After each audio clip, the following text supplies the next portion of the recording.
fights with passion, and he inspires. Are you ready for a war?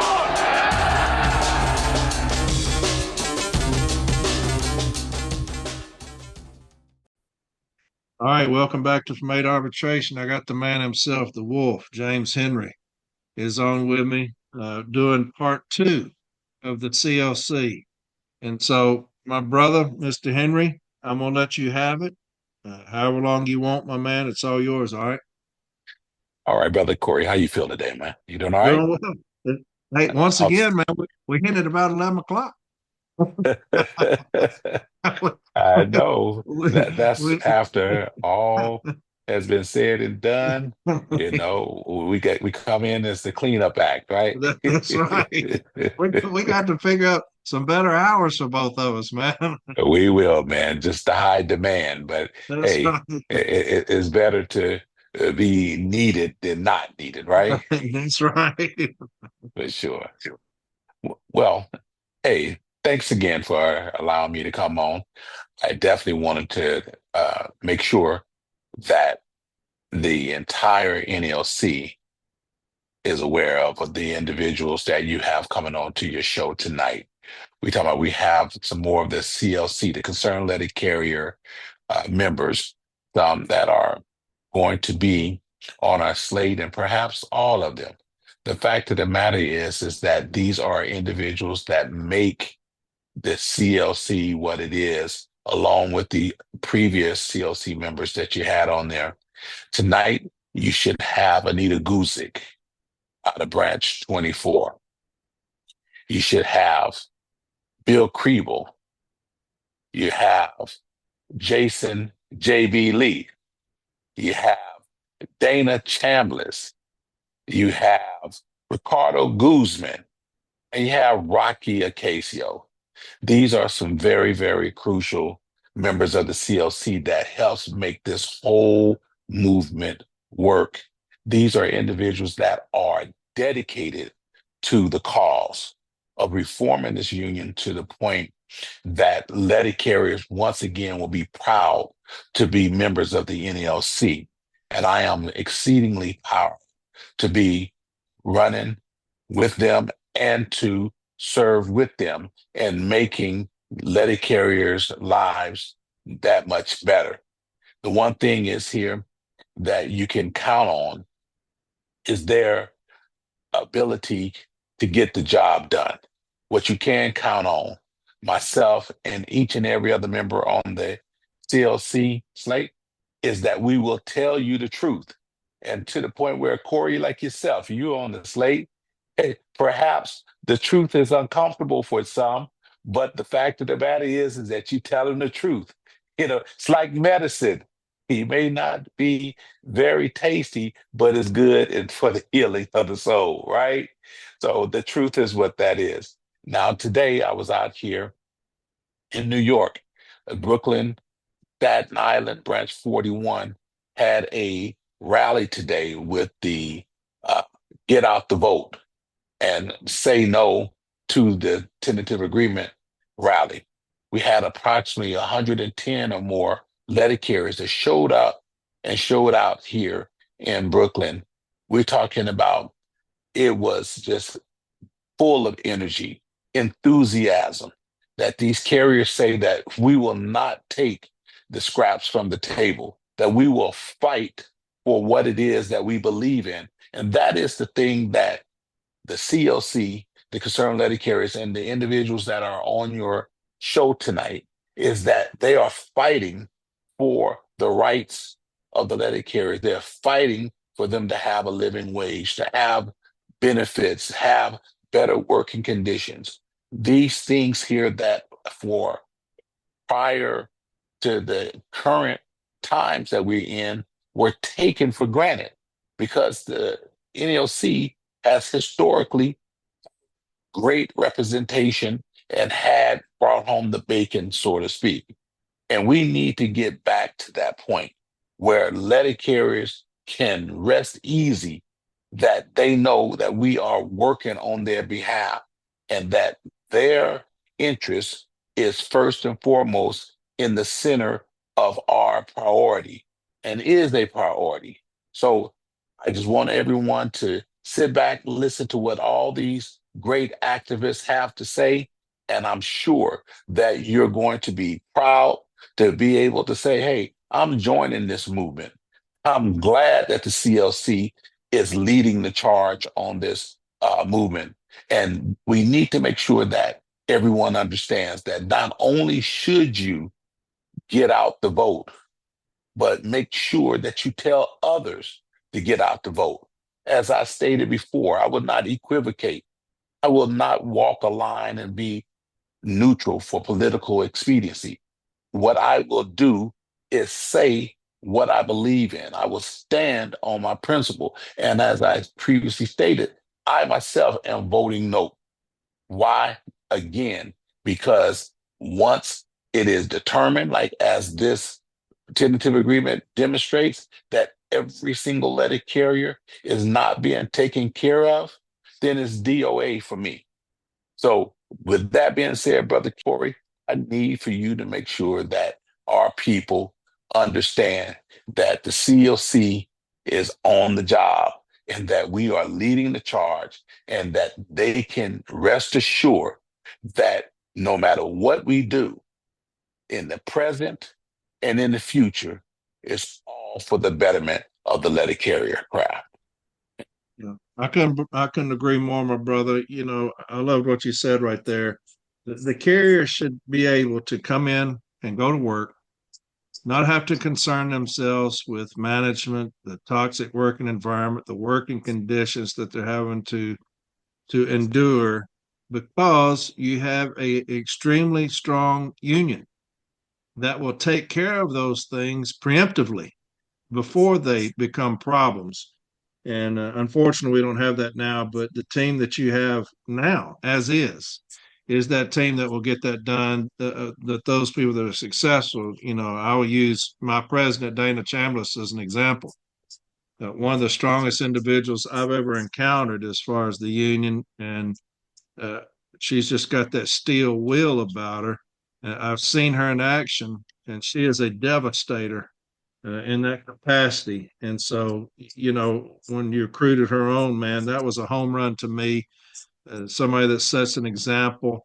It was the first female president for Branch 4 and has elevated that position as far as I'm concerned. But the carrier should be able to come to work, James, be comfortable at work. You know, they're always going to have issues. You talking about 3996 and stuff like that. But as far as a toxic environment, you know, have a union that comes in that knows how to address those things so that carriers can have a peace of mind, not be stressed all damn day. And that's what you're bringing, brother. And that's why I'm so excited to be a part of it. Man, we're excited to have you, and we're excited to have all of our candidates. And I agree with you wholeheartedly that letter carriers should not spend more time trying to keep their job than doing their job. And Yeah, that seems to be the present predicament that they're placed in on a daily basis.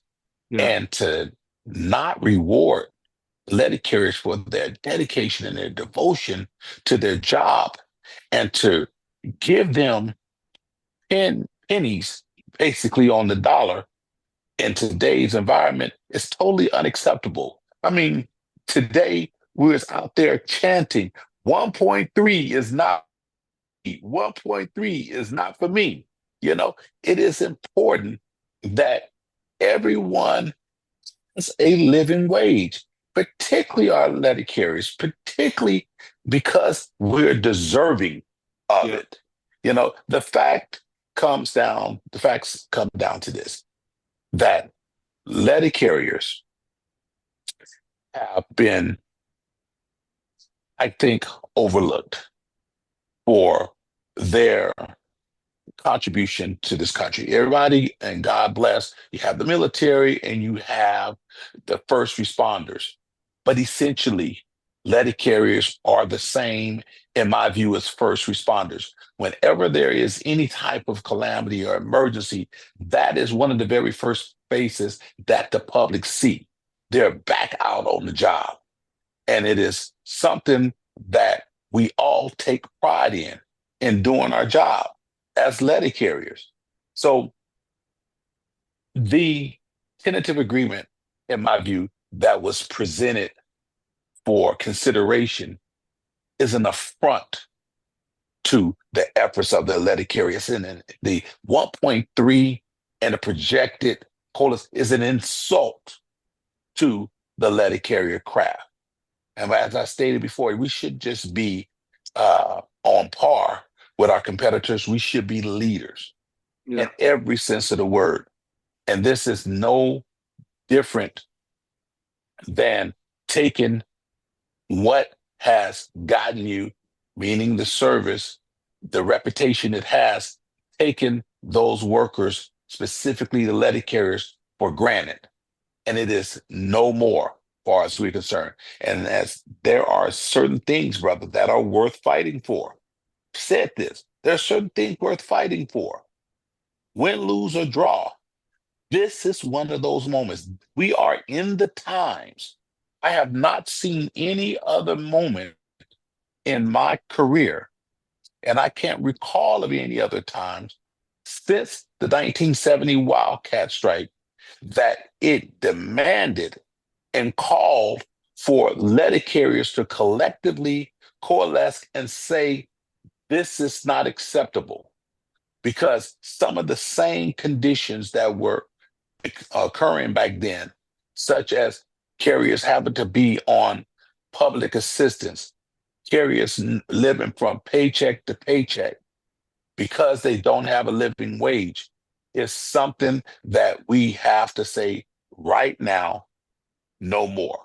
Because if we put our stamp of approval on this TA in 2 short years, the Postal Service will have no incentive to do any better.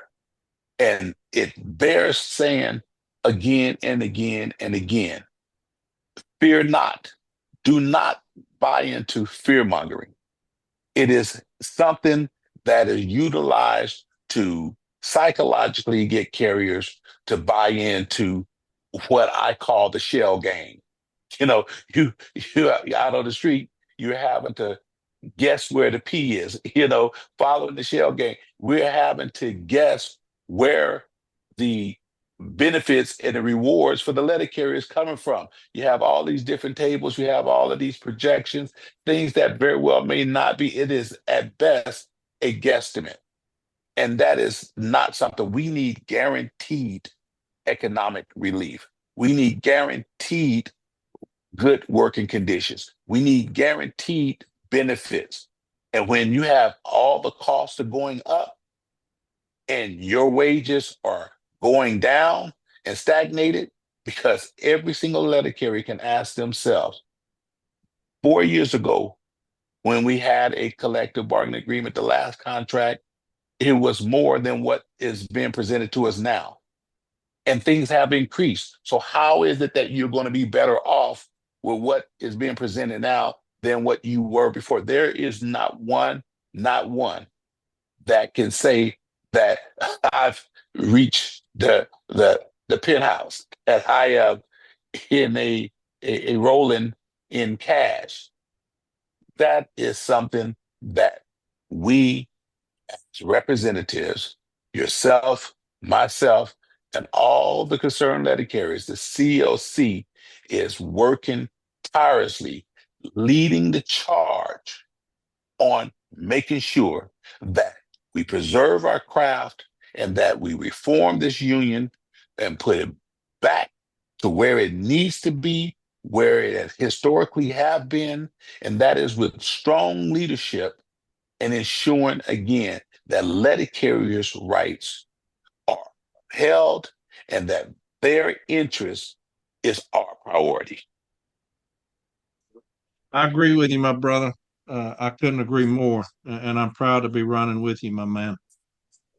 Definitely, brother. So everybody sit back, relax, listen to our speakers. I'm sure you will enjoy them, and we're going to present to some and introduce to others. And make sure that you mark those names down along with the previous ones, because we have more to come as well. We will have a strong, robust, competent, committed team running in 2026 that is going to be working for and on behalf of the letter carriers. Why? Because it is by letter carriers. All right, my brother. Sounds good. Have a Brother, good night, James. be blessed, man. I see. We'll see about. Good night, bye-bye. All right. Now I got one of my favorite people in the whole world, Miss Anita, and she's going to talk about why the CLC, give her background and whatever else she wants to talk about. So, Miss Anita, you with me? Yes, sir. All right. It's all yours, young lady. Thank you. Good evening. My name's Anita Guzik. I want to let everybody know I'm kind of at the twilight of my career here. I've worked in the union. I've worked for Branch 24, Los Angeles, for over 32 years full time. Prior to that, I was president of a branch in Michigan, 4570, now merged with 3126. And we had a couple of hundred members and 5 stations, enough to keep me busy. So when I transferred to Branch 24 in 1984, they said I was a warm, trained body, so they put me to work the very next election in 86, and I became full-time in 89, which I currently am full-time. And I do formal A's in 16 of our stations, handle 16 of our stations. I do the food drive, the branch paper, and the convention paperwork as well. So I do keep busy.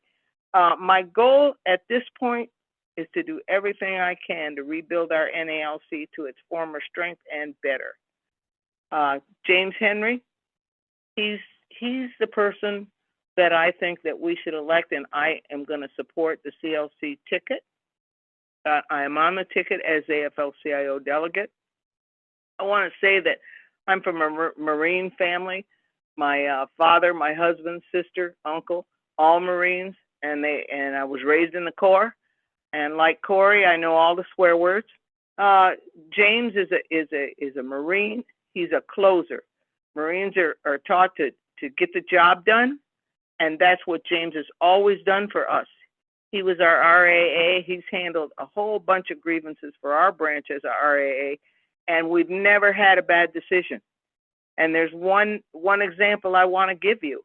Right around 2020, 2021, management was sending our carriers unilaterally sending our carriers, full-time carriers, to work in San Jose and San Francisco because they were so short-staffed. There was a whole lot of contract violations there. We filed a grievance on every single one of them, not working their duty assignment, et cetera. We even had some that did volunteer. They had family in those areas or whatever, but you can't volunteer to violate the contract. So we filed a grievance for them as well. James settled every one of those grievances we were getting checks between $4,000 and $7,000 as a remedy for each person. They got an extra 50% pay for every hour that they were working off their assignments. Shortly after, then EVP Renfro signed a MOU, that's M1968, allowing management to do that, to move the full-time carers and the CCAs and the PTFs to temporary details and other insulations with reduced coverage on contract provisions, such as not working your duty assignment as posted, Article 8 provisions, out of schedule provisions, a whole lot of ways that this violated the contract. So after Renfro signed that MOU, he's kind of famous for signing MOUs like that. We did not get any remedies on those type of grievances anymore. Other than that, I want to say that I urge everyone, no votes, if we ratify this 1.3 agreement. And if management sees that we ratify this agreement, we will never get anything more than 1.3. I also want to add that I loved the last podcast with Badmouth. I hope we hear more from him again. We need to educate our membership to give more help and support to our CCAs. They're worked like two two-legged dogs, the CCAs are our future. To the regulars, we can start with giving them fair swings. Don't pad the swings so you can have an easier day. Help them out. Do your job. Your job isn't at stake, but the CCA's job is. So, Corey, unless you have any questions, that's about all I wanted to say. Agree 100%. I think Badmouth Morris did a fantastic job. Matter of fact, we just got finished texting just a second ago. I believe he's going to come back on next week, maybe, but he's fired up and ready to get the CCA craft united and mobilized and educated. And I think that we've done a terrible job as far as the NALC of getting that done and making them feel like part of the family. And so I agree 100% on that. And so, but you go back to Sombrado, right? You worked with I do. In Sombrado. fact, when he ran for president in 76 and 78, I was his campaign chairman in Region 6. And I draw a lot of parallels to what's going on now. Yeah, I was fixing to say. From that experience, Yeah, I agree with that. I think that you can look back then and look right now as far as wages, hours, and working conditions and somewhat similar spot. And I also think that you can look at the type of leader that Sombrado was. And I liken that to James Henry. I don't think we've had a leader like that since. And I think we've gotten more political now rather than putting our focus on the city letter carrier. And that's the reason I love James Henry, is because it's not political. It's not those games that they play as far as trying to appease labor or the postal service, or it's about the city letter carrier. And that's why Sombrado was so popular and so many people loved him, was because it was solely about the city letter carrier. And that's what made him so powerful and so loved, and was the greatest president we ever had. And I liken James Henry to that as far as his passion. You've talked to him. I've talked to him. We just got off a Zoom with him. His passion for the city letter carrier, and that's it's kind of reminiscent of that for me. 100% for James Henry. And I know he'll be a devil dog for all our carriers and make sure the entire ticket consists of those people who will do the same. And I also want to give our little commercial to go to our CLC website. We have a couple of IT people. I maintain when the endorsements come in and the supporters come in, I enter them on the website, and we have a couple of fantastic IT people. They know who they are, who fix whatever I mess up on it, and they're great. And go to that website, click on the endorse button, click on the supporter button, and enter we ask you for your name, your branch number, your title in your branch, your email, your phone number. If you click endorse, we will publish you on our endorsement list. And we also have your email, so you will receive communications from the CLC. So if you're not signed up, time to join us. I agree with that. Is that all you got for us, Miss Anita? That's it. All right. That's enough, isn't it? That's we could go on all night, really. But I know. It's past my bedtime. I want to take up everybody's time. There's a lot of other people that have things to add. Well, I appreciate you, young lady, and we will talk again soon.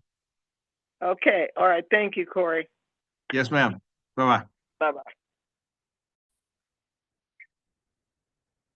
All right. I got the man himself. He needs no introduction, but I'm going to go ahead and do it anyway. So it's Mr. Jason Lee, JB, a.k.a. the baddest man alive. And so, JB, you with me, brother? I'm all here. Look at you. It's been a while. It's been a little bit, buddy. Well, I mean, we talk on the regular, but it's been a minute since we've been on the official platform. Yeah. All right, my man. Hey, today is CLC Sunday, and I'm going to do you in advance. And I've already done Miss Anita in advance, but it's CLC Sunday. Kind of why you're with the CLC. Talk a little bit about Mr. Henry if you want to. What's up with him? Why James Henry to Jason Leith? Why is that important? and whatever else you want to talk about, my man. And like I said, you need no introduction, but so have at it, my man. It's all yours. All right, Corey, I appreciate the introduction. As always, it is a pleasure to be back and to be a part of this episode. For those out there, my name is Jason JB Lee. I've been a postal and service employee since 2010. I started my career as a transitional employee. Been with the Postal Service now, made a full-time career in 2014. Became a shop steward in 2016, bumped up to formal Step A representative in 2017 that I still proudly serve. I've been the vice president of Branch 4 here in Nashville, Tennessee since 2022 and just reelected to serve through 2027. But the real reason I'm here today to speak is I want to talk on behalf of the CLC, the Concerned Letter Carriers, my involvement with the CLC, what I believe in the CLC, why I'm proud to be a part of the CLC. When the CLC originated earlier this year, I was a part of that gathering that understood a need for change, an immediate need for change. And I was nominated, gladly, proudly accepted to be on the board of the Concerned Letter Carriers, the CLC, as a trustee. It was a room filled with people that know that we needed a change. And we needed a change, Brother Walton, because we understood that the direction of our leadership was letting the membership down. I don't think there was anybody that wasn't hopeful in the very, very beginning that this was going to be a success. I was hopeful that it was going to be a success. But I think we quickly realized right out of the gate that we were headed in a direction that was not favorable upon our membership. I think back years ago, Corey, when you told me one time, you called me on the telephone and you said, brother, next week I want you to go up and you're going to start doing Formal A's. And I said, oh, Corey, I don't know if I'm ready for that. You said you're ready. I know you're ready. You're going to do fantastic at it.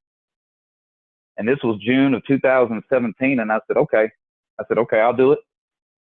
And we came up here and we did a little bit of training. You and I sat up here, went over some cases. You told me what to kind of expect, went over the Article 15 language as it pertains to Formal Step A. And you got up and you said, I think you're going to do fantastic. And I was excited and I told you I appreciate it. But you looked at me and you also said, but if you don't, and if you're not successful, I will be the first person that tells you and asks for you to be removed from your position. And I didn't take that as a shot at myself. I didn't take that as, wow, that was a negative comment. I took that as out of respect for the position that I was entrusted with, respect that I was going to do everything that I could to succeed. I took that as respectful, constructive criticism that, hey, this is yours. I know you're going to be successful at it. I know you have the heart for it. I know you're going to have the passion to do the very best you can for the members here in Branch 4. But in case you don't, I will be the first one to ask for you to be removed. I don't look at that as any different than the current situation that we have right now, because I don't get that same initial fire and passion from the current administration and leadership that we have.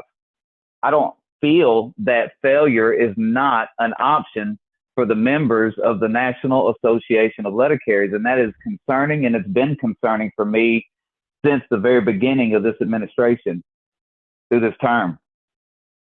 So when the CLC got together and we formed this bond and we started to talk about how we're going to move forward and what we're going to do to try to change the demographics and the landscape of our union, we immediately started talking about who we possibly would consider as an individual we would support in a presidential campaign. Not long after we adjourned, we quickly had two individuals surface, two individuals that had definitely cast their name to want to be the next president in the election race for 2026. Those two individuals were Brother James Henry and Brother Mike Cariff. And both of those people have great qualities. They both have qualities that they have shown through their region, through their works. We were very blessed in the beginning to have two strong individuals that we could move forward and build upon. Initially, back in the early part of this year, unfortunately, one of the individuals felt the need that we need to press a decision. And Corey, I remember, getting a phone call from the other board members that, unfortunately, Brother Cariff wanted to have a committee meeting with the board and wanted a decision to be made on who we were going to move forward with. And I know this topic's been out there previously before, but, I was a part of this meeting. And so I can speak with 100% certainty about the meeting. And the vote was being pressed for us to make a decision.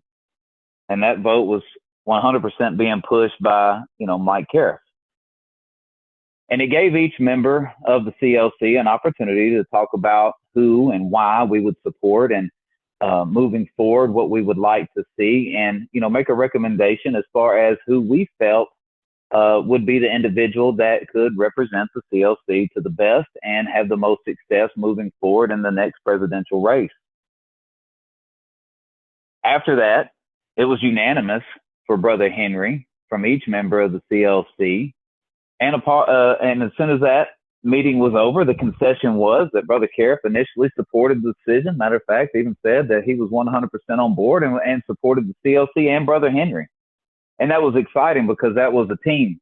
We were now a team moving forward with one mission, one goal. Unfortunately, that individual has since went elsewhere. And so that leads us into where we are today.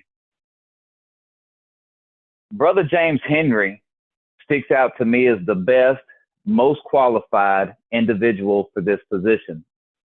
And I said it back then, and I'm going to say it today.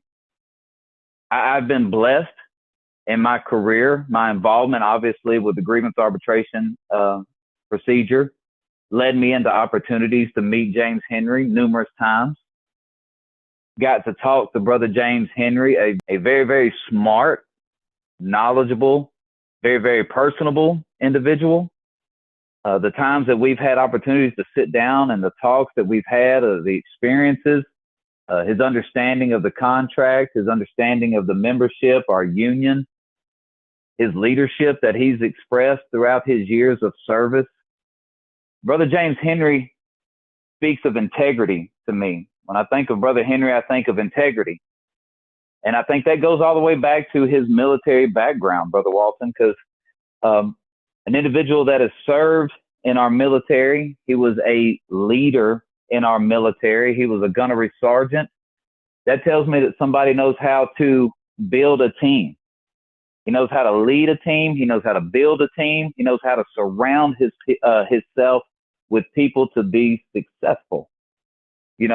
Being a leader is not just a quality that you can teach. It's something that's burned inside of you. It's something that's instilled inside of you. Brother Henry, he likes to talk softly, but carries a big stick. He means what he says and says what he means.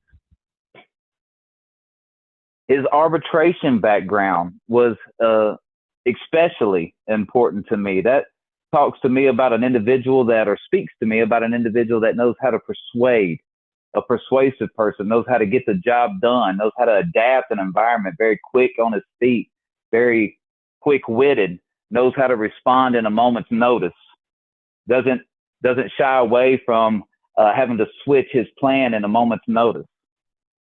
All these qualities taken together makes me know that Brother Henry is going to be successful, makes me know that we picked the right candidate and supported the right individual. I couldn't be more proud to be a part of the CLC. I couldn't be more proud to see Brother Henry formulating his team, getting a battle plan put in place, constantly navigating other individuals to become a part of the CLC, building strength in numbers. I couldn't tell you how excited I was. I know we had talks about it already, Corey, but your announcement of Director of City Delivery. There's not a badder man on this planet to be in a position of such importance as the Director of City Delivery than you, brother. And I mean that with 100%. And for those individuals out there listening, y'all have only seen a fraction of what I know. Y'all have only seen a small percent of the individual that Corey Walton is. The ticket that's being put together is going to be the strongest for this union. It's going to be the most representative of this union. It will be a team, a ticket that failure is not an option, that we will restore back to the prominent union that we once was. We will get rid of this downward spiral we've been in. I want to encourage everyone to support the concerned letter carriers, to be a follower of the CLC, to tell other individuals about the CLC, to educate your brothers and your sisters about the concerned letter carriers, the CLC, the ticket that Brother Henry is being put together or has put together for us. And it is exciting times as we move forward and turning this union back to the great union that it once was. That also leads me into this last issue of concern.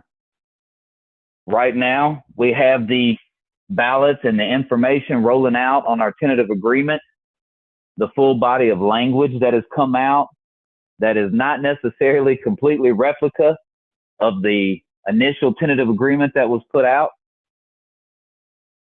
And I have very, very personal reasons why my position is a very strong vote no position. When I say personal, it's because it started out personal. Because I was chosen on behalf of my branch to attend numerous events in the past to gain information, to try to get knowledge on our current contract negotiations. It has been the hottest topic, for 600 days as we were waiting on a disposition of where we were in our contract negotiations. But unfortunately, we had an individual that didn't release a lot of information to us. We attended several events, several rap sessions, to where we were hopeful to get more information, but only led with false promises, false pledges. And it started in my very first rap session where Brother Renfro unfortunately stood in a podium amongst many, many other brothers and sisters who gave a very strong, passionate speech that if the elimination of the city carrier assistant position was not on the table, we would be going to interest arbitration. I took that as a very strong promise, a very strong pledge that I brought back to my membership. On another event that I went to, I was once again told, with his finger poking into the podium, Brother Walton, that if the elimination of the CCA workforce was not on the table, that we would be going to interest arbitration. That was a very strong promise to me because we already have places in our country that already have an all-career model. We have gotten so far away from a carrier is a carrier is a carrier to where other parts of our country hire in different than other parts. I was excited to hear a pledge and a promise that said if the all-career workforce wasn't eliminated, we were going into interest arbitration. My first time of concernment was shortly after that, after another rap session where a different sentiment took place. This time, we got the first concession.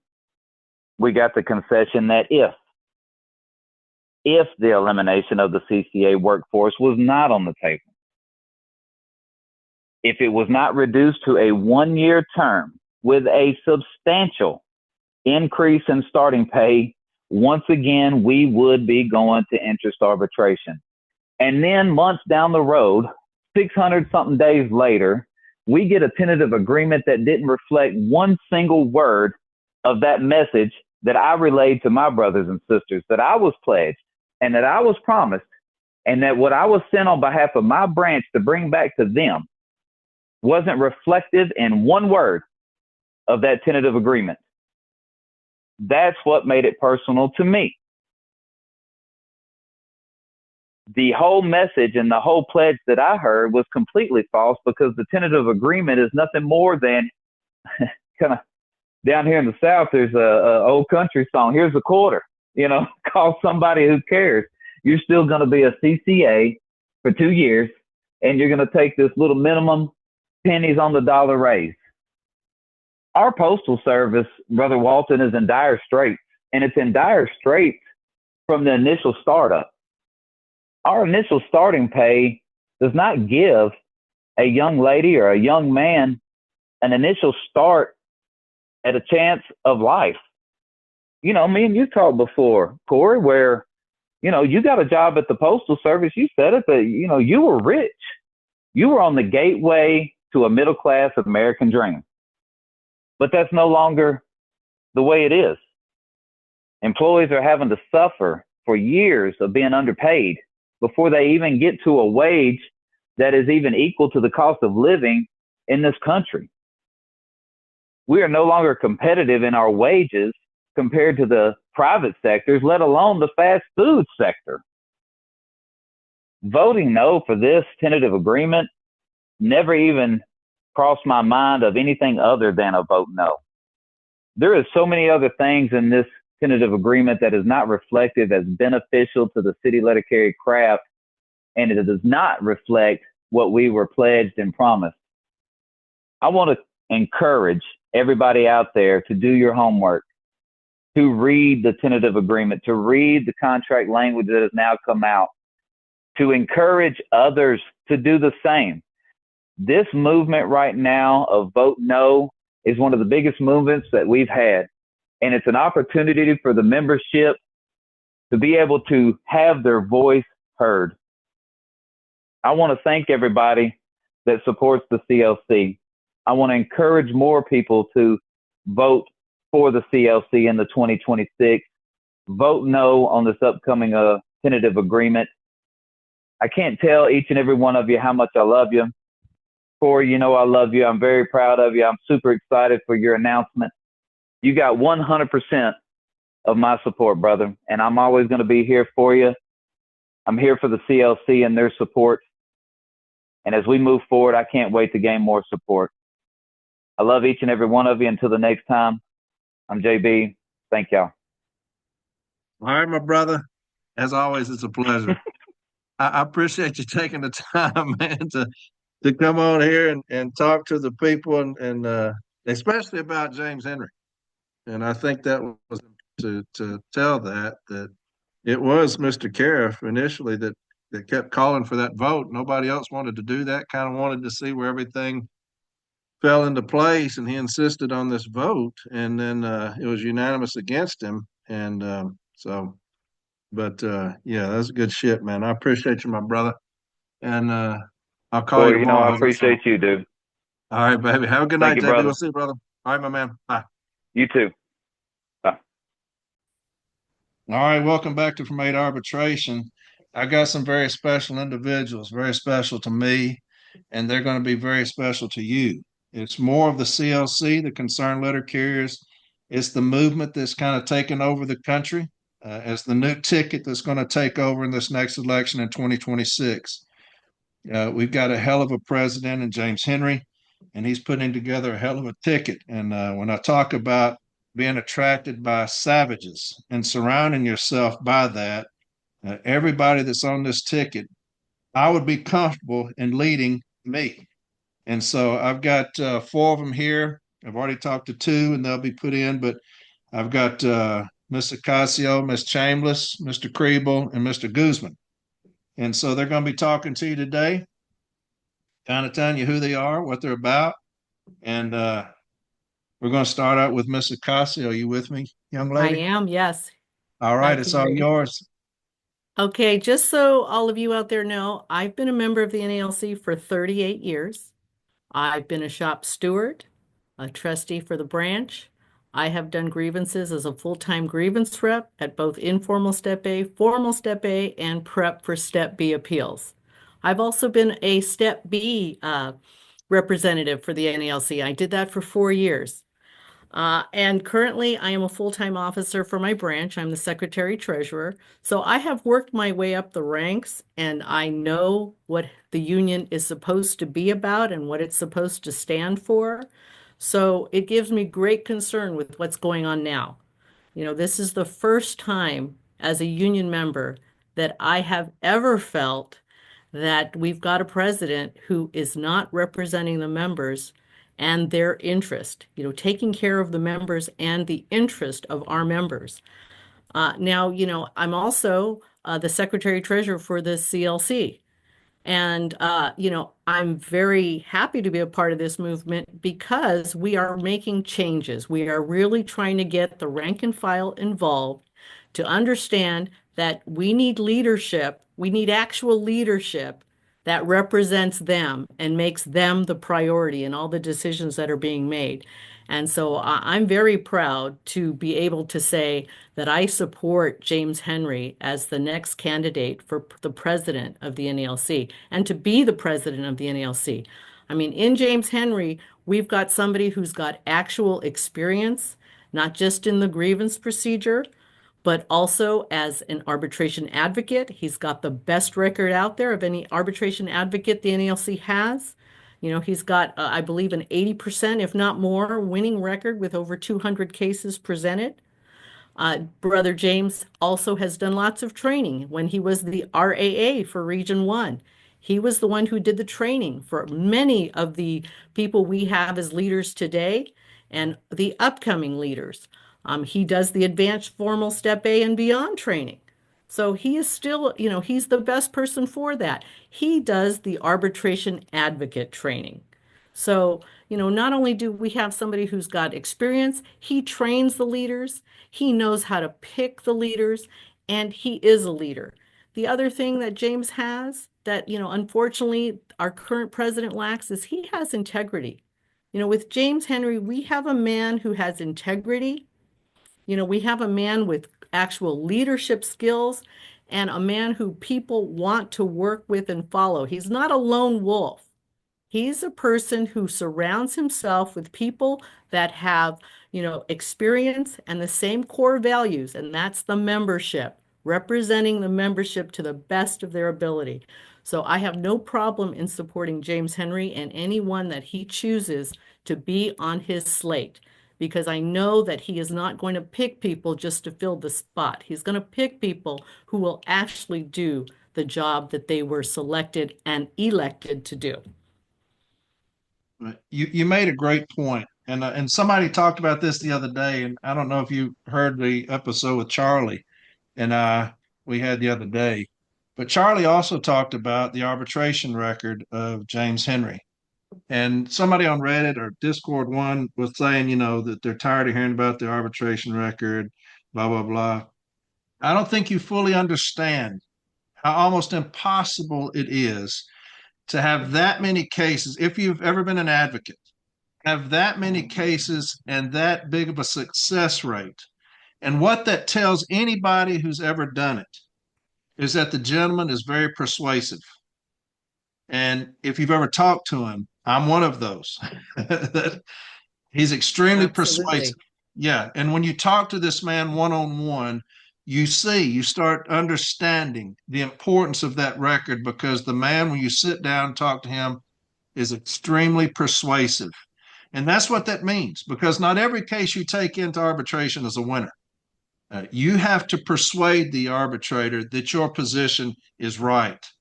And so an 80% clip with over 200 cases is impossible for me to fathom. I think my record is 72%. I've got almost 150 cases.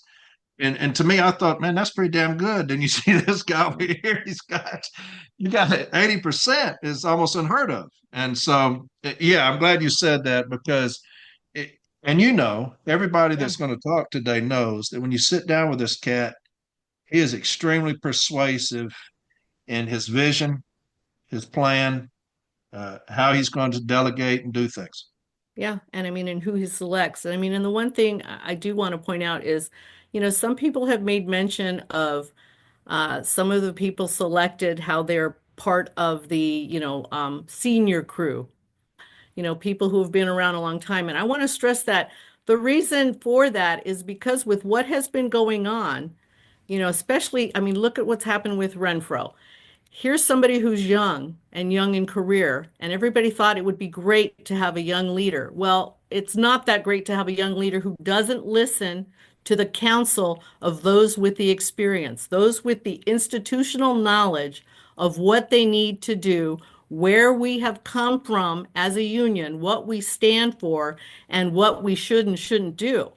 So, when people say, well, what about the younger crew? I have no problem with young leaders, but, with what we need to do, we have to really step in with people with really good experience to take this union back on track and put it where it needs to be.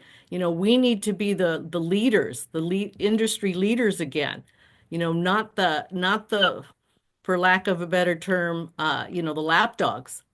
It used to be we had a way better contract than the APW, and that was one reason we broke away from them because of the fact that we were lumped in with them and we weren't getting the raises and the pay and everything that we deserved. And now we're falling behind. So, I mean, I just want to stress everyone out there, when you look at who James is selecting, he may not be selecting a lot of quote unquote young people, but what he is selecting are true leaders with experience to get the job done and take care of this union. I think we're seeing right now, we're reaping what we've sowed with trying to get young people in there. Like you said, if you put the two resumes side by side, it would it'd be like taking my grandson in the AAU basketball over Michael Jordan with James Henry. That's what you have with Renfro and Henry. You have Henry's resume, time on the floor, time in those meetings, time in arbitration, and you have Renfro, who was basically, given a spoon, fed like a spoon on a silver platter or whatever. And I've always said, born on third thinks he hit a triple. Yeah, And and that's that's exactly what it is. That's exactly yeah, what it is. yeah. So You that's a know, great point. and now look at what we're paying for now with a tentative agreement that has nothing for us.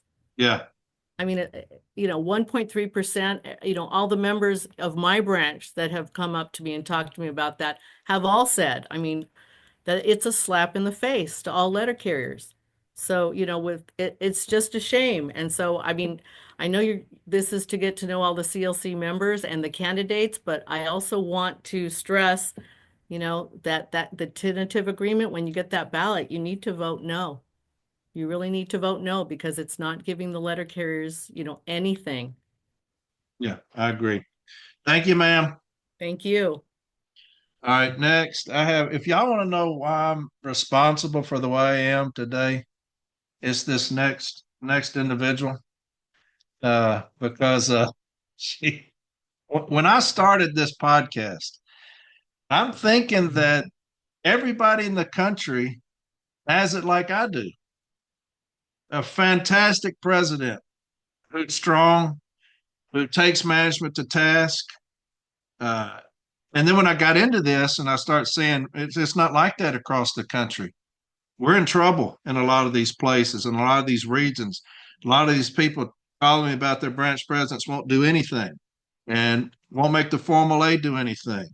And I'm sitting back like that's impossible because I probably got the greatest branch president in the country, and Dana Chambliss.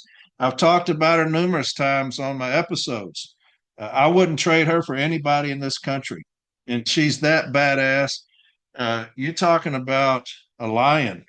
She she is she is as ferocious as they come. She's got JB as her Formal A, and and I've seen her getting his ass before.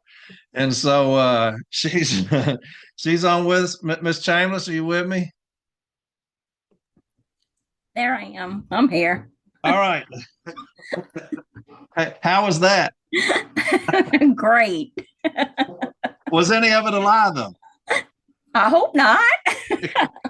All right, it's all yours. I young do lady. get in him. I do get in his ass quite often. You can say that. That's right. All right, it's all yours, young lady. All right, a little bit about myself. Let's see. I started with the Postal Service in 1996. Gosh, that's a long time ago. I started in 96 in Louisiana. Uh, 90 days in, I became a secretary of my branch. Didn't stop from there, kept going up, went through the good old boy network all the way, became president in Louisiana. In Louisiana, I had followed in really good footsteps because my mom was a president in her branch. Both my parents are retired letter carriers. They've been with the NALC for 39 years now. They retired out of Louisiana. So I definitely had a strong woman to push me and show me that you don't just sit on the sidelines and watch everybody play the game for you. So I think that's where I am and why my mouth gets me in trouble half the time. See, I was transferred to Mandeville, Louisiana. I was vice president there and then came to Nashville, branch 4. Started out as sergeant at arms. My husband's a letter carrier in Nashville. So my whole life has been NALC and Postal Service, and that's all I've ever known. So became branch 4 president, 2022, and was just reelected this October for another term. And that's where I'm at now. All right, so the CLC, you are going to be, if I'm not mistaken, AFL-CIO delegate. Is that right? That's correct. All right, so as powerful as you are, because you're over the most influential branch in Region 8, branch 4, notorious branch. I mean, as far as the history of this region, and you're the first female president of branch 4. And I'll tell a funny story about your mother because Okay. I had an arbitration in southern Louisiana. As a young man that was removed, they said he had lost an arrow key or forgot to put it back. It was a ridiculous case. But anyway, I had to go down there. I was going to represent this young man, and the union hall was in somebody's den. And so I'd never been in somebody's den as the union hall. So I go in this den, and there's this lady there. She's giving me hell, giving everybody else hell in there. And I'm like, who is this lady? And so we're talking, and I say, I'm from Nashville, Tennessee. And she's like, Nashville? My daughter's in Nashville. I said, oh, really? Who is it? Dana Chambliss. I was like, oh, shit, well, that explains things. Now you know exactly where I got it from. Yeah, I know exactly where you got it from. That did not fall far from the tree, as they say, because I'm like, that explains everything now. That's it. That's the whole story. Yeah. I mean, she was in my ass about stuff, and I'm like, damn, who is this lady? I get it now. But anyway, so the CLC, we got the first female president of branch 4, a complete hellraiser. And I've said that to anybody who's ever talked to me about my branch. I'm the most fortunate city letter carrier in the country because of you, my branch president. How tough you are and how strong you are with management. I've never seen anything like it as far as a branch president. How you get in management's ass, how you get in the union's ass when they don't do things, constantly down in the business agent's office ass about TRAP, about anything else, because genuinely you love the city letter carrier. And anybody who takes both parties to task like you do, Dana, tells me one thing and one thing only. You love the city letter carrier. So absolutely. Why the CLC? Why James Henry? I think where I came from was I've always had to fight for what I wanted. I've always had to go through the good old boy network. If you don't stand up for yourself, if you don't say, here I am, they just pass you right over. So I didn't really know much about James Henry, and I met him a couple of years ago at Formal A and Beyond. But since then, I've spoke to him on the phone for probably hours and hours, just kind of get to know him and know what he's about and what he stands for and his goals and where he wants to bring this union. And I had to say, it was things that I was interested in, things that I want to see this union go forward, because I think we've fallen so far behind. And I think that people need to start standing up and saying we need to take over again and put it in a direction where it needs to be, so you could be proud to be a union member again. Because I think a lot of people are losing that. And, you have the ones who don't lose it, who say, I will never, not be proud because I will take it back over. But you have some that kind of slack off, and we need to find a way to bring them back and show them where we need to go with this. And I think James Henry will do that. I believe in him. I believe in his integrity. I believe in transparency. And that's one of my big things, or two of my big things. And speaking to him, it seems like that's all he's about. I agree. I agree with you 100%. Well, from Eric, Carey, and Branch Four, thank you for your leadership. And I'll say, I know that all of them listen to this podcast. Union meetings are funny, because they talk about it. So I know they listen. So I'm going to tell you on behalf of all those city letter carriers, thank you for your leadership in this branch. It's a breath of fresh air to see you getting in people's ass like you do.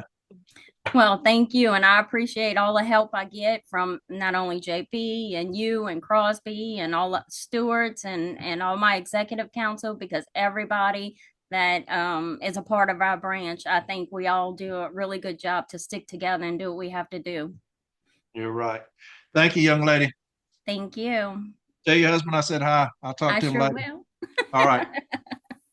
All right. Next, we have the man, Mr. Bill Kriebel, and running for business agent. There are a few regions where I get most of the phone calls, most of the messages, stuff like that about their regions being straight shit.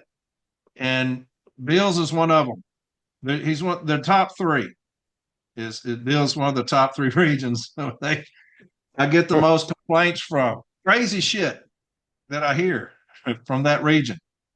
And so I remember James telling me about all the conversations he was having with individuals, and he said, hey, I got one in Bill Kriebel. This dude's a stud. And I remember James talking about you, about your vision, about your plan for that region. And you put it out on social media the other day, highly impressive.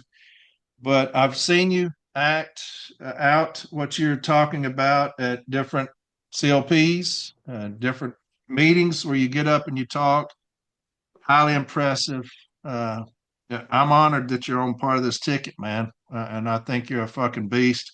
So, Bill, just who are you, my man? CLC, what's up with that? And James Henry, it's all yours, baby.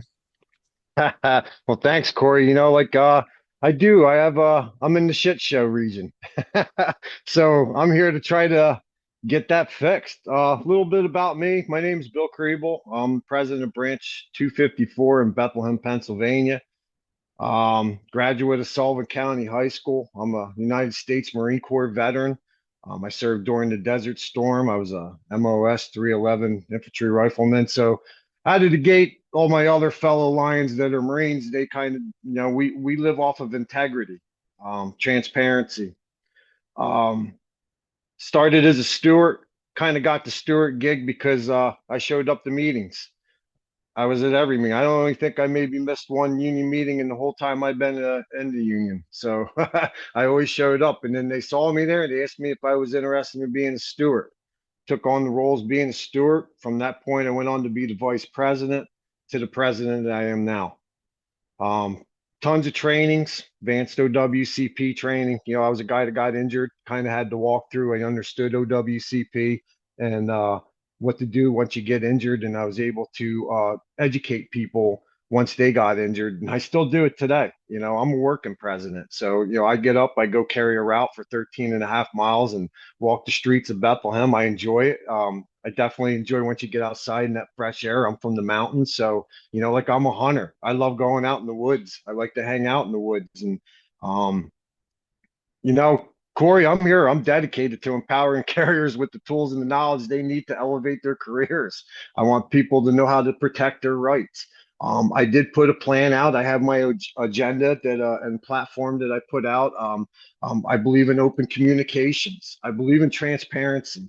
integrity. I have nothing to hide. I don't gain anything from this other than I understand what the contract is. I don't understand. I don't know everything. I'm very humble to that point. I mean, Corey, it's a lot of times when I would be just walking around in my office and working on grievances, I listened to a lot of your shows from the beginning. I had several carriers in my branch that says, you got to hear this guy. And, like I even told them at one point when I went up and spoke to you, I think it was in Jacksonville, that I thought that you were this like big heavy set dude in overalls that sat around on a chair. Then I got to see you and you're like this big son of a bitch. I was like, damn, they're feeding the Tennessee boys good.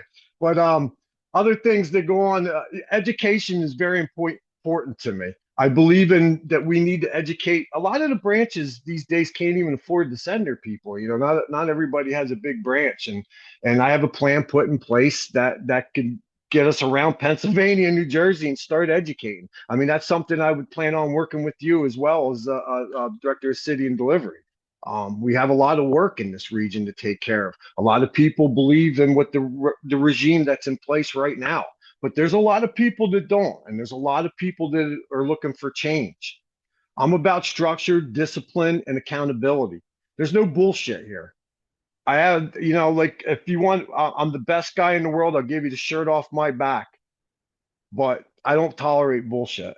And I'm sure that my branch and the branches that are around me understand that. I have a lot of work to do.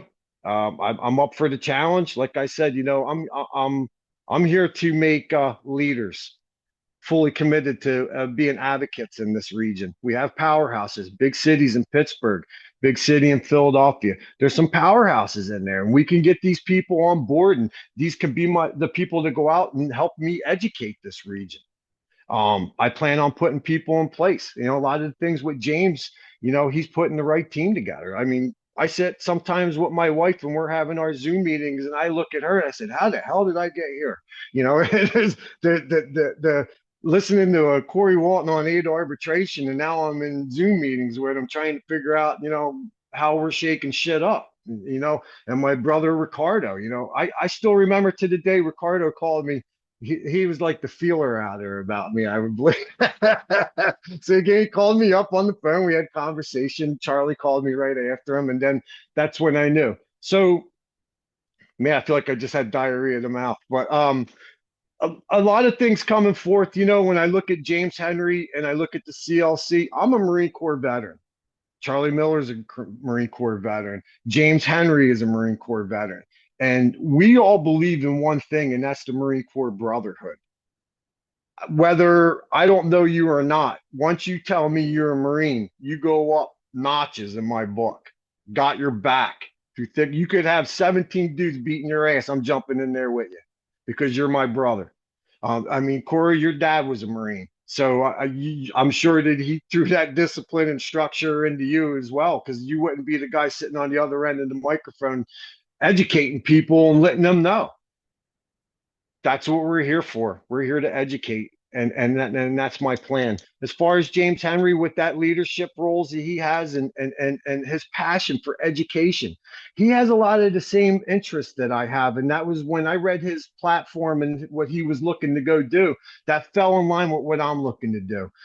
Education. We need to fix the Step B teams. That was like number one that popped up on my list. How the hell are we dealing with something that should be 14 days? It's taken 4 months. We need that language now, not 4 months down the road. And that's something I plan on working on. Maybe there needs to be more teams. We need to be able to be stronger. Hey, let's not be afraid to go to arbitration. We could win in these things. If we lose, hey, we learned a lesson. We move on to the next one and we figure it out from there. Nobody's perfect. Look, we're all mail carriers. Every one of us. We're all dedicated to educating the members of my region as well as national.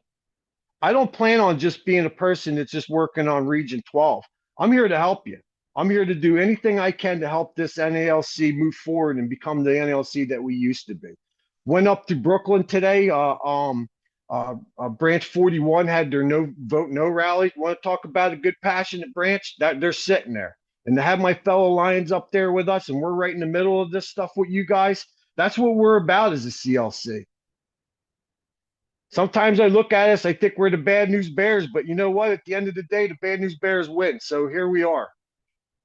That's about it, I think, Corey, as far as me rambling about myself. I mean, I think that down the road, maybe we could do a longer show, the two of us, where we could sit around and have a good bullshit session and try to dissect stuff. But, as far as that tentative agreement goes, look, man, there's one thing I want to stress to everybody, and everybody needs to be on board with this, including the CCAs. You guys got hosed in this thing. And when you had Badmouth Morse on the other day talking about how he kind of came through and all that. I was a CCA for a year and 9 months before I made it through.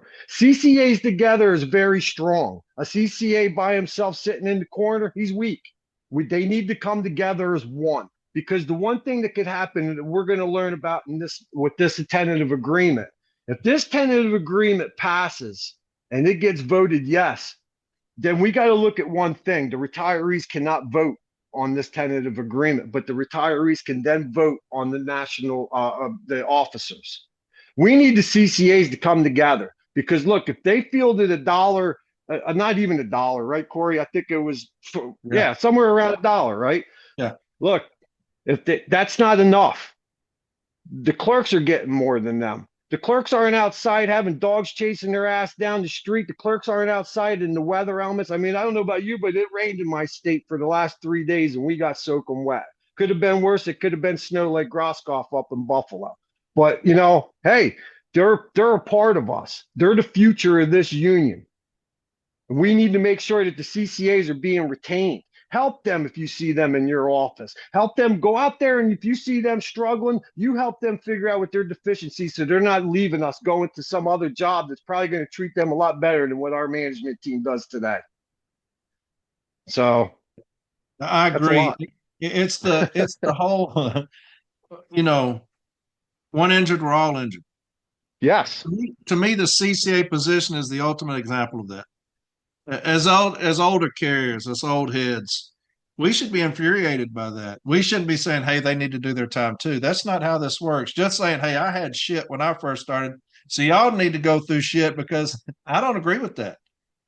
Anything I can do to make it better, I want to make it better. That's the reason I laugh at these people. So if you don't like it, just quit and go do something else. Why not fight for something better?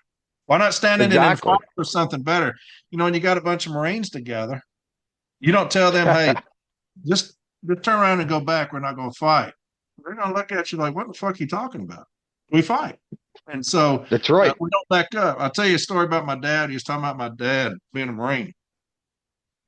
Even up until I was in my late teens, 16, 17, 18, we played basketball all the time up at our gym, and he would play. And if anybody came in that was going to, my brother and I played. My brother had a smart mouth on him. If you've ever heard me talk about him. But anybody go up my brother, my dad would clean house.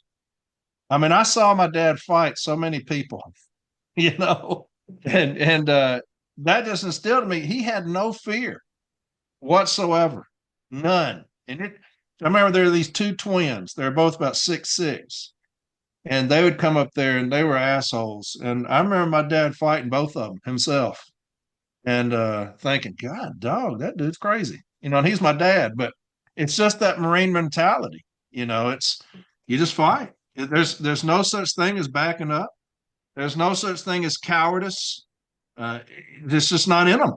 And Nope. I think that's one of the biggest attributes of James and anybody on the ticket, really, that's is in that military mindset. Just like you said, what you have to deal with in your region, Bill, it's passive, and what we're going to bring in is aggressive.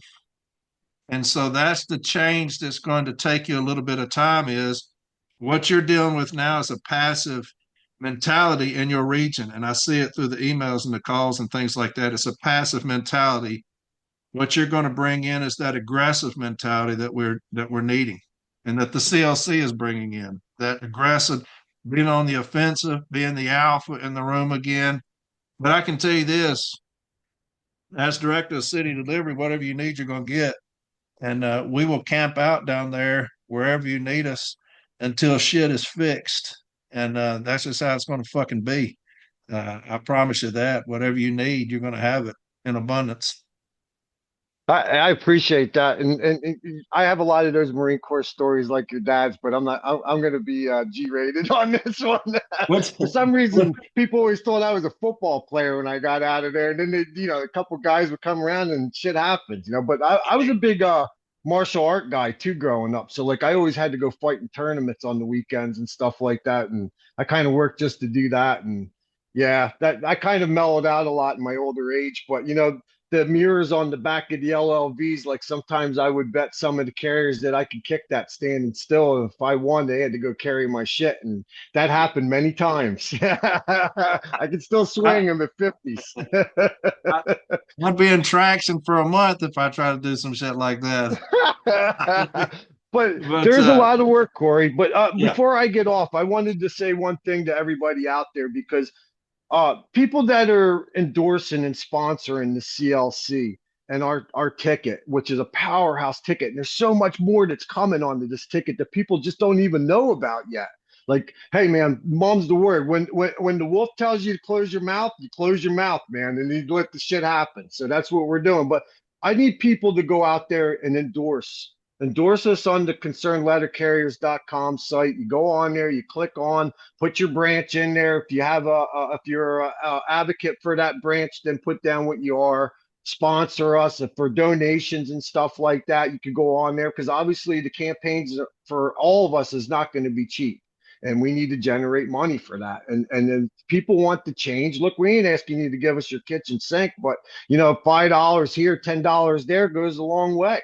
And we can put that towards going to the right direction. So if people could do that, we also have raffle tickets going for me and Region 12. I think we got some more of them left. That'll be drawn at the end of the month. But hey, people, go out there and endorse. If you believe in what we're talking, I don't see how you can't, because with the contract and everything like that's coming out. Look, we speak fact. So go out and endorse. Yeah, that's a great point, my brother. But I'll have you back on. All right, Corey. You and I'll sit down. We'll put about an hour and a half, 2 hours on it. We won't go as long as you and Ron Speakman, but we'll. That was a 4-hour podcast. I was like, man, who the hell talked through this? Me or you? I'm too old for that. I don't know. I always say I'm going to go about 10 minutes, and about 3 hours later, I'm ending it. But anyway, we'll put a couple hours in anyway. Sounds good, brother. All right, my man. Hey, Merry Christmas to everybody. Same to you, brother. All right. All right. Last but not least, the Godfather. He kind of looked like the Godfather a little bit. He kind of Mr. Ricardo Guzman. You with me, my brother?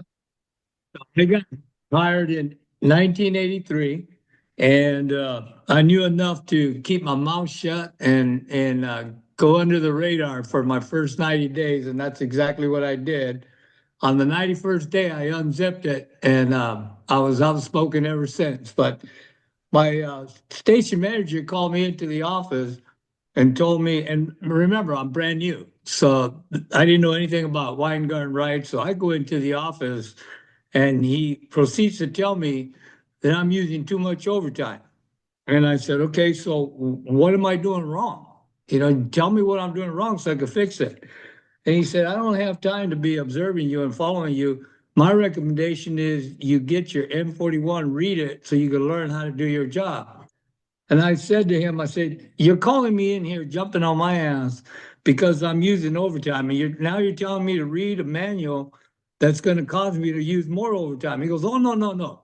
He goes, you don't read it on the clock. You take that with you and read it during your lunch. That was the biggest mistake he ever made, because I went through that M41. Very first thing I saw, it says at the beginning that, you can talk, you just can't talk loudly. So I knew I could start talking to my coworkers. And then in the M41, it says that you work your flats out of your satchel. When they train you, or at least when I was trained to put flats on your arms when you're delivering mail. Well, when I found out I didn't have to, I went through that whole M41 and I could not find anywhere where it said you have to put flats on your arms when you're delivering mail. So that was the last day I ever put flats on my arms. And when you work out of a satchel, if you can't fit stuff into the satchel, or in other words, if you can't fit all your mail in the satchel, you have to split your swings. So I went from using on a full cover, I had half my route was single house deliveries, all residential. The second half was mostly all apartments. So on coverage days, it took me a lot longer to deliver my mail than on non-coverage day. So I used to use 2 hours of overtime, and that's why he called me into the office, because I was using too much overtime on coverage days. Well, after reading the M41 and starting to do my job based on the M41, I started using 4 hours of overtime on coverage. Man, they went up. You know what hit the fan. And so I started getting observed. I started getting walked. I mean, I put a big target on my back, but I didn't care because they were the ones that challenged me. I didn't challenge them. So then after that, I started telling the carriers, hey guys, have you read the M41? It says we don't have to carry flats on our arms. So I started educating everybody around me. Again, I wasn't being loud because the M41 says you can't be loud, but I was having conversation with my case partners. Well, then management came up to me and told me to be quiet, that I couldn't talk anymore. I had to just case and go. And I said, wait. I remember I was new. So I said, wait. I said, you got all these other people in here talking, and you're going to come and tell me that I can't talk? I said, I'll be quiet when everybody else is quiet. So then my supervisor come back, because I kept talking, and my supervisor came back and said, I'm giving you a direct order to be quiet. And again, remember, I'm new. So I said to her, I said, I don't care what kind of order you give me. I already told you I'm not going to be quiet until everybody else is quiet. And so then you know what ended up happening. I got a little warning. So my shop steward comes up to me and says to me, well, I talked to the officers at the branch, and they said that your letter should stick for 6 months. And I said, for what? I said, they can't tell me to be quiet when everybody, and then he said, well, no, but they gave you a direct order. I said, what does that mean? I didn't know what that meant. So then once it was explained to me, I said, oh, well, if I'd have known that, that's exactly what I would have done. I would have shut up and I would have agreed, but I didn't know that. So he said, well, it's still going to stick. So I said, okay. I said, where's the union office? He gave me the address. Right after I got off of work that day, I went down to the union office and I walked into the union office, and the first desk when you entered was the vice president. At that time, we only had 4 full-time officers. So it was the vice president. And I said to him, I said, yeah, my steward just said that this letter of warning that I got is going to stick for 6 months. So he said to me, well, yeah, because you were given a direct order and you didn't follow it. I said, yeah, but I didn't know I was supposed to. I'm new. I don't know this system yet. And he said, well, you're going to have to go talk to the president. And he pointed to the president's office. So I walked into the president's office, and this was my introduction to him. I told him who I was. That showed him my letter of warning. And I said, if this sticks, my shop steward said, you told him that it would be okay if it stuck for 6 months. I said, if it sticks, I said, this is a weak union, and that's a reflection of you. That was my introduction to him. So, of course, we weren't the best of friends after that. But needless to say, that little warning did not stick. They rescinded it. And after that, that's how I got involved with the union. I started going to branch meetings. And then, again, I was constantly educating people around me. So then the carriers in the office said, we're going to nominate you for shop steward. And I said, no. I don't need everybody else's problems. I have enough of my own problems. I don't want to be a shop steward. Boy, it just so happened that we got a station manager that was just evil. She just a mean-spirited person. And I told the carriers, I said, okay, guys, I said, if you guys nominate me, I'll accept it. So I got nominated, became a shop steward in 1985. And I was a shop steward all the way up until 2000. Let's see. Yeah, 2001 when I got elected to be president of the branch. Oh, by the way, when those officers of the branch, when I got involved with the union and they got reelected by acclamation, and I was like, what is this? These guys are not representing our members. How did they get reelected? And they said, well, because nobody ran against them. So I said, okay. So we put a team together, and we ran against them and we beat them in 1990. I was a shop steward on that ticket. This is how bad it was. 3 of the 4 went into management. One that didn't go into management was because he retired. That's how bad of leadership we had within our branch at that time. So then I've been reelected ever since as president since 2002. And now we have a situation where, we have a national president. I'm going to try to be kind when I start talking about him because I have no respect for him. But we have a national president that doesn't deserve the privilege and the honor of being our national president. The things that I said at our branch meeting in regards to the Weir report, I said, if that was my name instead of Brian Renfro, I would expect these individuals, and I pointed to my executive council, if I would expect these individuals to boot my ass out. I said, and if they didn't have the courage to do it, I would expect you folks, and I pointed to the membership. I said, I would expect you folks to boot my ass out because what's in this report is an individual that lacks integrity and lacks character. And we don't need someone that fits that qualifications or lack of as our national president. So, but before that report came out, I had already had enough. I was talking with other leaders and we all felt like we were all concerned. We were concerned with the state of our union. And as a result of that, we started an organization calling ourselves Concerned Letter Carriers. And that movement, as you well know, Corey, because you're part of it, that movement has grown since it was originally started in Florida. We got together in Jacksonville. We had our first meeting, and we're growing and we're growing. We, the leaders of the CLC, got together and we said, who could we select to be our president? And we all agreed that James Henry was the man. There's a reason that Brian Renfro attacked James Henry's character. There's a reason he defamed him. He was threatened by James because he saw that James is damn good at what he does. And so he knew, hey, this guy is the future of the NALC. And so he tried to discredit him with, I don't even want to cover that stuff, but that just showed how Brian Renfro does not have integrity. And we can't have that as our national president, our leader. So for me, James Henry, he'll fight for us. James Henry is a fighter. The man has integrity. The man has an excellent record. He was the RAA for Region 1. He's been to our branch on numerous occasions doing arbitrations, and I see the way he goes about doing things. I've seen the way he prepares for arbitrations, and I've seen the success because every time we had James assigned to do one of our arbitrations, we knew we were going to win, and that's exactly what happened.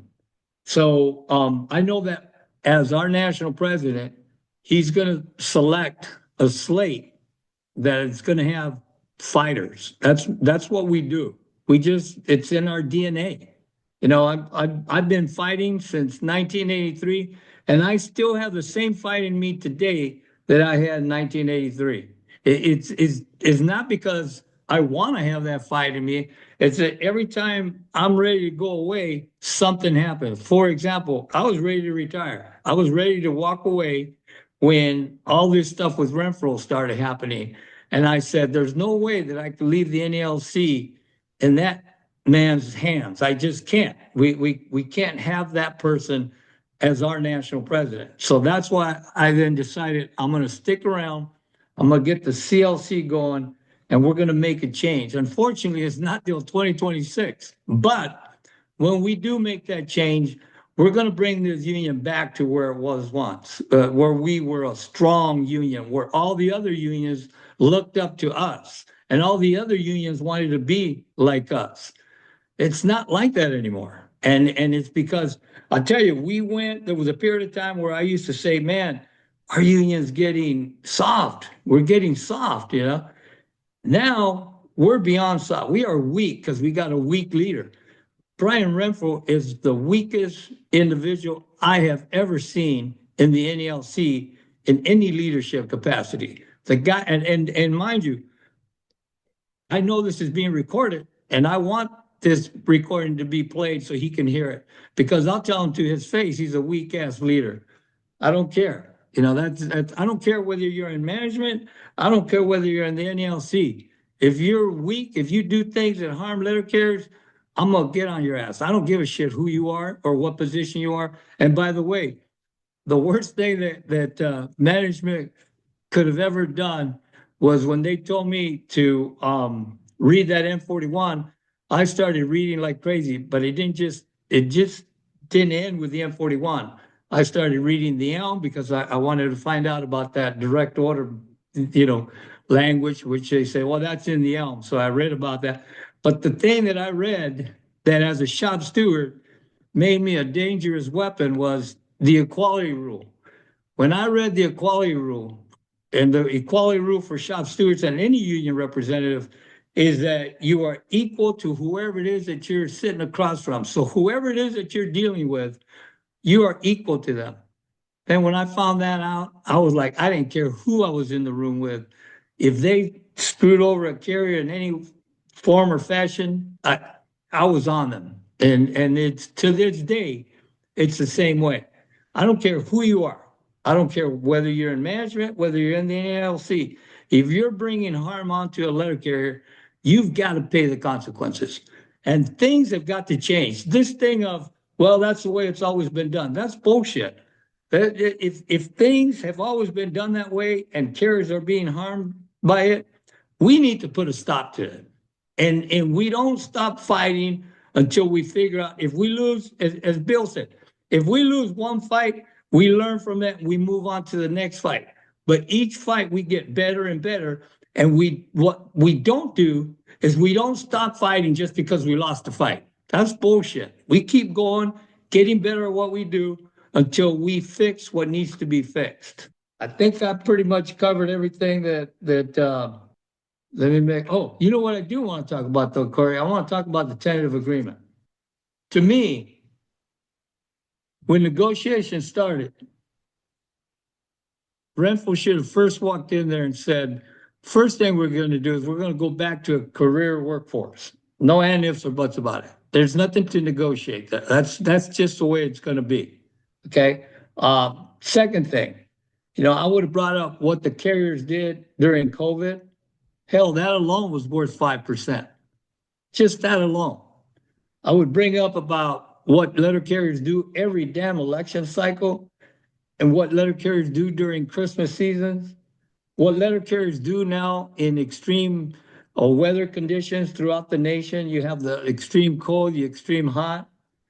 And then now on top of all that, we have to deal with the random violence that letter carriers are going through.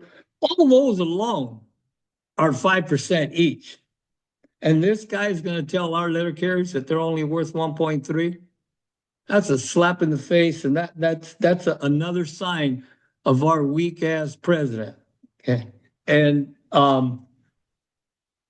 just the mere fact of what letter carriers do day in and day out, it's not an easy job. I always tell the new employees, you know, be mentally and physically prepared for the job you're going to entail, because this job is not easy. It's a hard job, and it's getting harder with all the different changes.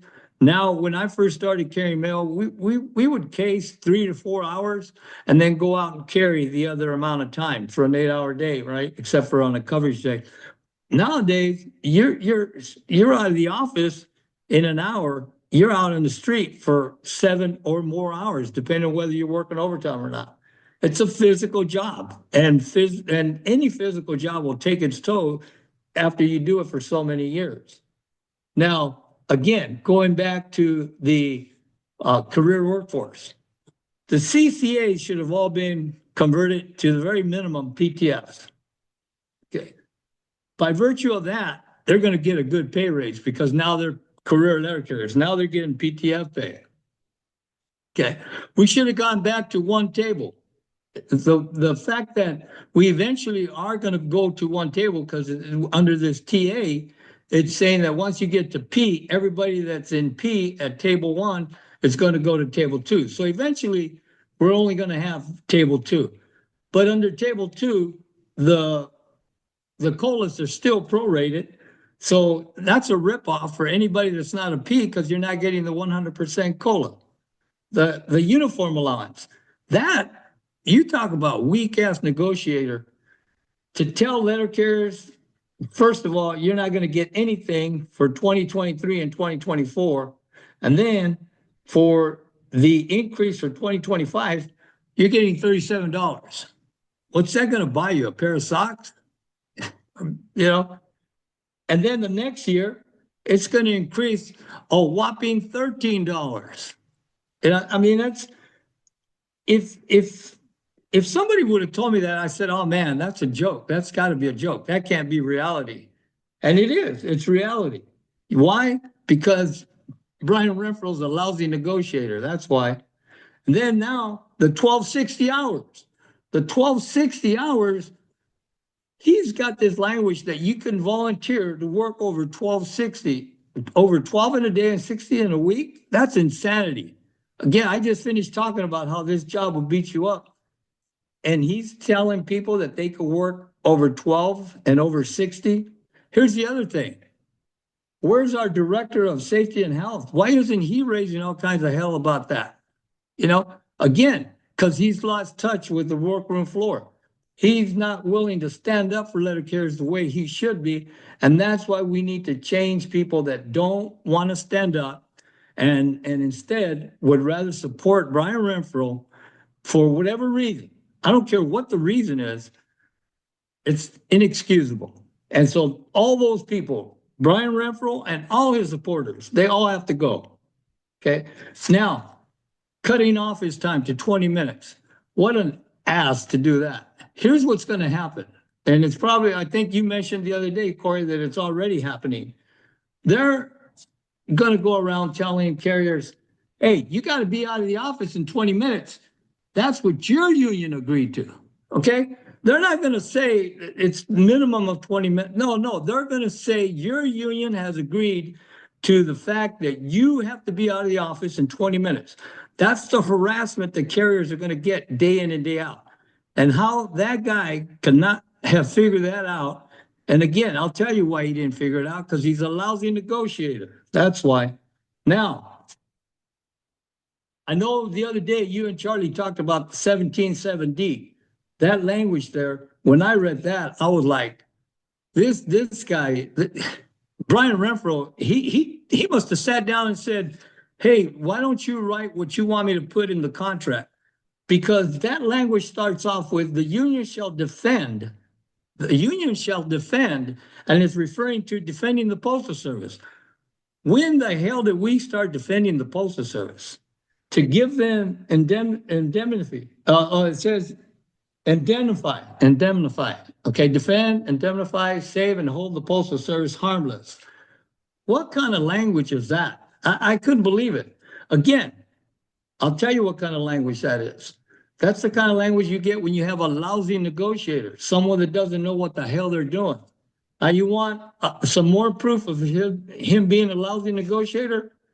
At the national region, and this is on record, I'm not making this up, all those people that attended the TA San Francisco rap session, I went up to the mic and I asked Brian Renfro, I said, why didn't the CCAs get Juneteenth holiday? All career letter carriers got the Juneteenth holiday.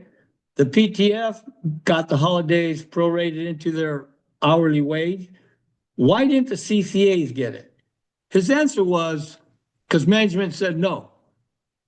Like I couldn't have figured that one out, right? So then I rephrased the question and I said, okay, I go, why, what reason did management give you as to why CCAs didn't deserve that holiday? This is what he said. He said they didn't give a reason. They just said no. I couldn't believe it. At that point, I just left it alone because I said, this guy's a complete buffoon. He doesn't know what the hell he's doing as a negotiator. And here he is. He's negotiating the most important thing for letter carriers, which is our national agreement. That's why he has to go. And in 2026, first thing that every single brother and sister, all of you, the first thing you have to do is vote down this TA. You cannot let this tentative agreement pass. It is too harmful. It will harm a lot. I don't care what positive thing you see in it. It's going to do more damage than good. Trust me. And the second thing we have to do as NALC members, the membership in 2026 has to boot out Brian Renfro and all of his supporters, everybody.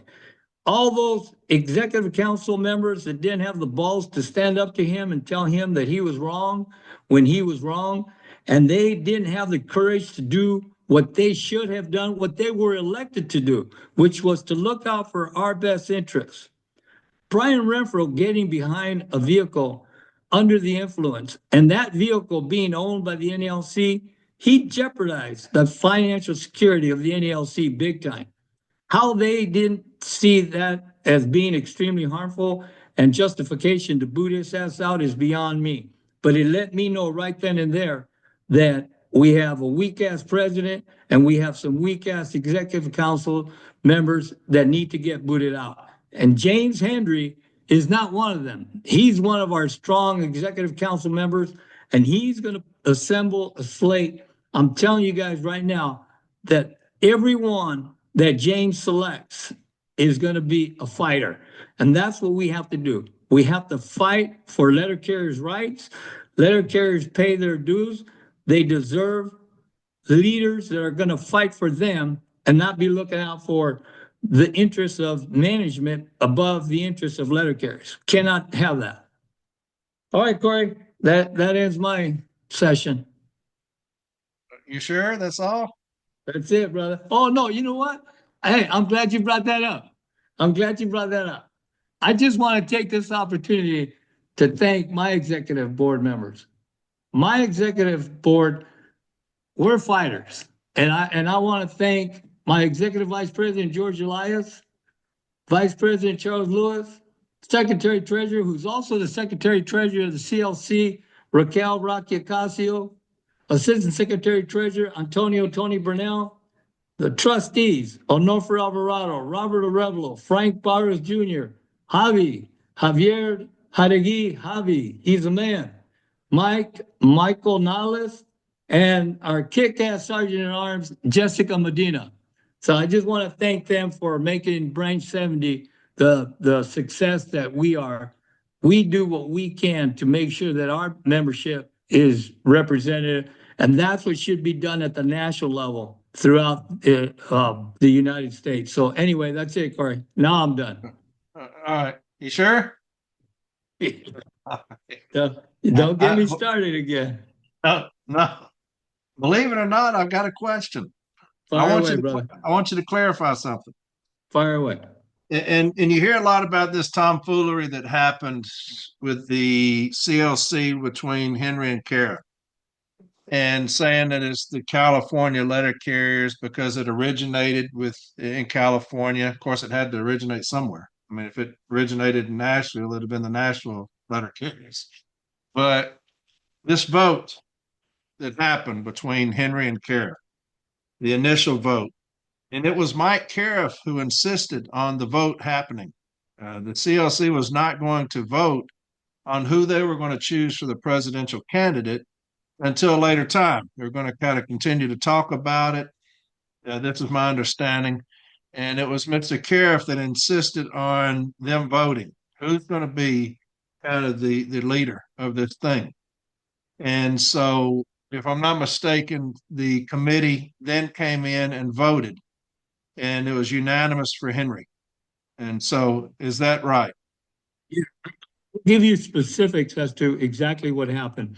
Yeah, So I want you to clarify this, because there's a lot of people out there on social media, and people know how I feel about Mr. Cariff. I love that guy. I've had him on numerous times. I think the world of him.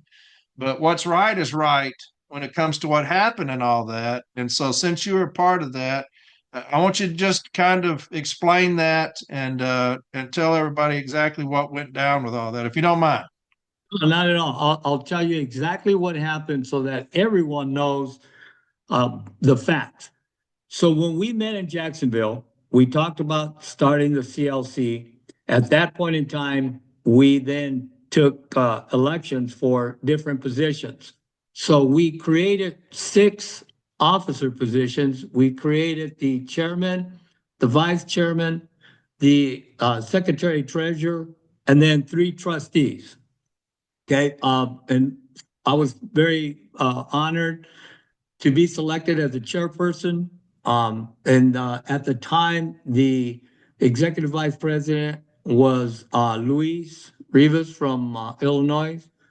The secretary treasurer, of course, was Rocky Ocasio. And then we had the 3 trustees. It was Cruz from New York, Dave Grosscroft from New York, also from Buffalo. And then we had JB. So those were the 6. Now, at that meeting, it was someone tried to mention that we should select a president at that point in time. And I told everybody, I said, hey, hold on. We're barely crawling right now. We're not even walking, and let's get to where we're walking before we even start thinking about who we're going to select as our president.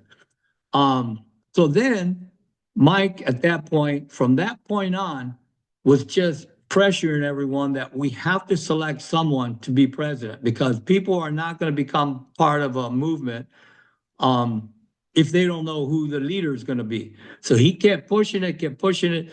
He personally called me and made the recommendation that I should get the officers of the CLC and that we should vote as to who we wanted to be our president. And it was between Mike and James, because those were the 2 people. We had asked James if he wanted to be the leader of the CLC, if he would consider it, and he was considering it at the time. And then Mike made an announcement that he wanted to be, actually, he made the announcement that he wanted to be president at the initial meeting. So we knew that we had those 2 individuals. So I took Mike's suggestion, I got the officers together, and we did a vote. But we had Mike and James both call us. And we then took the vote with both of them present. And the vote was unanimous to have James Henry as our president. Well, when Mike heard that, he acknowledged that he didn't like what he heard, but that he accepted what he heard. He respected our positions and that he was going to honor that. He followed that up with a text to James to tell him that he can count on him, that he had James's back, that he was 100% behind. He wasn't happy. He wanted everybody to know that he wasn't happy, but that we could depend on him because he was going to be part of our team. Well, next thing you know, he makes an announcement that he's running as president on his own. And so from that point on, this is just my opinion. Again, I call it like it is because that's the way I am. When he did that, I told the other officers, in my opinion, he's no different than Renfro. He doesn't have integrity, just like Renfro doesn't have integrity. And so I put him in the same boat as Renfro. Now, is he as bad as Renfro? He's not as bad, but he's in the same boat.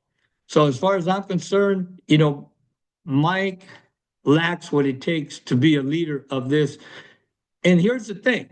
If the roles would have been reversed, if the 6 of us would have voted for Mike as our president, James, I can guarantee you, because of his integrity, he would have backed Mike up. He would have respected but Mike is such a selfish individual that Mike doesn't care about anybody but Mike, and he's running for Mike. And so for that reason, in my opinion, he's completely out of the picture. I don't want to have anything to do with the guy. He lost my respect. And by the way, I didn't know Mike any more than I know anybody else throughout the nation. I didn't know him. I met him at Jacksonville, and we talked, and I met him, and we got to know each other through those channels. but I didn't have any opinion of him one way or the other because I didn't know the guy. But after he did that, that's the opinion I have of him. I have the same opinion of him that I do Renfro. That's how I feel about him. So I hope that answers your question. It did a little bit more than that, but that's fine. All right, my brother. Hey, Corey, I got to tell you, you know, on your podcast, you have that big fist. Yeah. Okay. That's what I used to have in our swing room when I got elected in 1983. That's how long that thing's been around. In 1980, no, I got elected in 85. When I got elected as shop steward in 85, I put that I made a copy of it. I went down to a copy place and I made a big old print of that and I put it on our union bulletin board. And I put on there our zip code above it, you know, above the thing. I put our zip code and I said, this is what we have to become. Because if we all band together, this is what we can become. I said, but if you guys are just going to leave me out to hang every time I try to do something, I said, we're not going to be able to accomplish anything. But every time I see that on your podcast, I say, he's got the right picture on there. Well, we're gonna get there, brother. We're gonna get there. I promise you that. Well, all right, my man. I appreciate you, Mr. Guzman. You still there? Thank you for having us on, Corey. I appreciate what you do, brother. All right. Keep doing it. We just getting started, brother. We just getting started. I know that. I know. All that. right. Take All care, right. brother. All right. Have a All good right, night, everybody. We'll see everybody. you. And Merry Christmas to everyone. All right. Well, there you have it. That's the CLC, the second part. And as more get on this ticket, I'll have them on as well. I know that Bill Kriebel and I will sit down eventually and we'll have us a good long session together. But y'all have a fantastic rest of the week. I love everybody. And like they say, have a Merry Christmas. Those of you who celebrate and those of you who do not, enjoy the day off with your family anyway. And I'll talk to y'all later. All right. Take care, Corey.